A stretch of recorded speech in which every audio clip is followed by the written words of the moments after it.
I'm Kancha and Mangu local government. I'm here to report the situation in Mangu local government to the whole world to understand what is happening in Mangu at this particular point in time. The military are the ones sending our people away to allow the militia to burn their houses. At this particular point in time, they have sent every Christian away from a new market, and thereby leaving the Muslims to go and burn their houses. They set the curfew. The curfew is restricted to only people within Mangu, within the Christian domain. But in the Muslim domain, they are free to move and do whatever they wanted to do.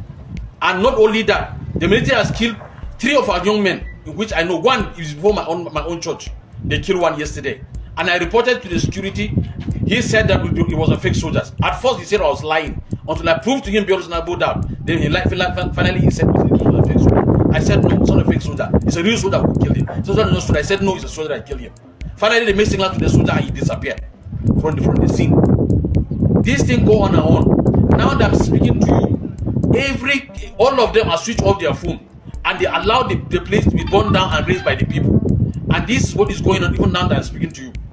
The people around Gindri Junction, down from this side, Nigerian side, down there, their houses are now at place because the soldiers protected them and they allowed them to burn people's houses. They are not doing anything about it.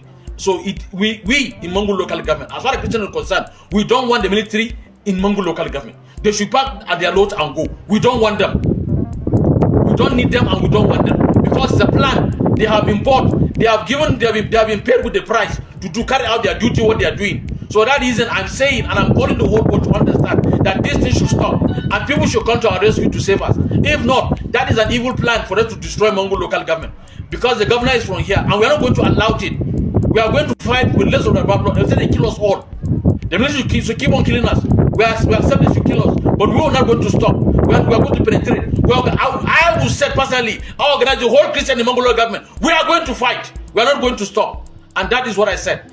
If this is not stop, we are going to call a meeting for pastors and we are going to make an arrangement for that because that is enough is enough. We have tried all to make a peaceful living. We have cried and make cry, but the government is not listening. If they switch off their phone, where they should take our cry to? That's my plea. Thank you.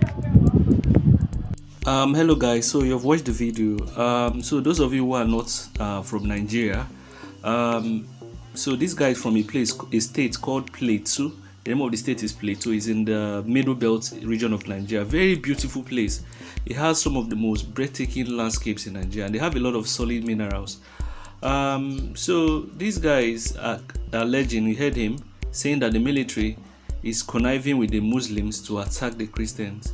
And for those of you who don't understand the perspective of this attack, there was a time, around the beginning of this year, they killed more than, in fact, since I was born, there have always been fights there. It's always between Christians and Muslims, and most times, it looks like it's the Muslims that always start these attacks. You understand what I'm saying? The only people who always start these attacks, and the government of Nigeria, since the history of Nigeria, has never done anything to stop all these crises. Instead, they are very biased. Just even yesterday, there were mosques and churches being burned down. So what happened was that according to what I read in the news, the Fulani headsmen, who are predominantly Muslims, had problems with the people of this community. And before you know it, it turned to an ethno-religious war. Now, those Muslims started burning churches. You understand? Because it looks like the place in this plateau, it's kind of partitioned with some areas predominantly Christians and some areas predominantly Muslims, just to prevent conflict. So before you know it, the Muslims in the Muslim predominantly area started burning the churches there. And before you know it, the Christians in the Christian dominated area started burning the mosque in retaliation. So it's church and mosque. And they killed people. They killed, I think, about 5. A family member they killed, attacked churches, attacked hospitals. And you can see, this is not the first time people have been alleging this. You understand? There's the Nigerian military, even in the southeast, which is a different region from this north central region in Nigeria.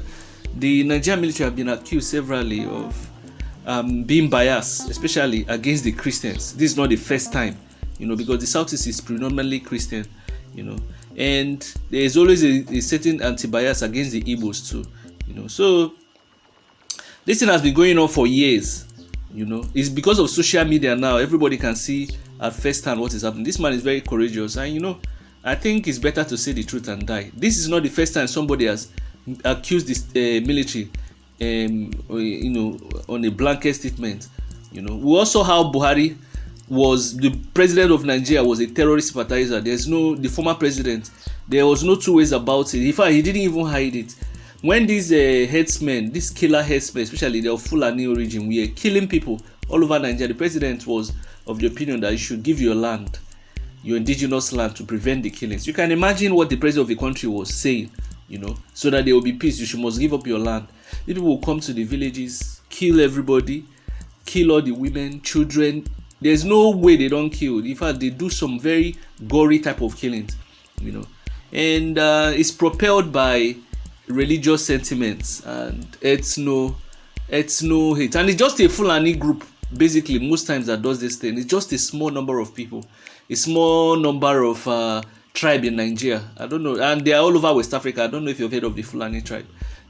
Then apart from the Fulani tribe causing problem, these are mainly cattle areas. There are also Boko Haram. These days in Nigeria, in fact, the press doesn't talk anything about Boko Haram. What happens is that this Boko Haram now, they have changed tactics. Now they're doing kidnapping, collect ransom. That's what they engage in. And when you go to places like Zamfara, it's another whole ball game again. That one is resources they are fighting for. You understand? Mining many type of resources there, killing the locals living there. Nigeria is a total chaos. So, but some people will always still tell you that Nigeria is the best nation in the world. The person is a liar.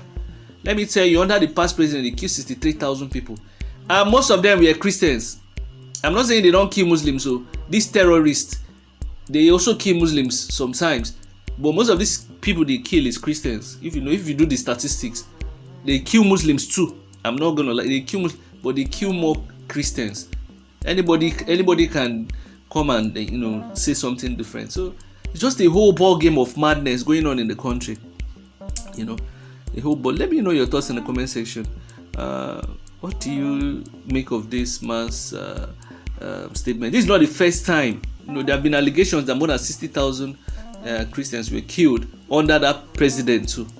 There have been, a lot of allegations. It holds a lot of water, because there are some Islamic clerics in the north that preach this hate. That many of these, especially these uneducated, guys, pick up. Because there's no job. There's extreme poverty, the Almajiri children's system. People just pick up arms easily, and arms is very easy to get in Nigeria. Let me know your thoughts in the comment section. If you're from this region, let me hear your perspective. If you're a Muslim, let me also hear your perspective if you live in that religion.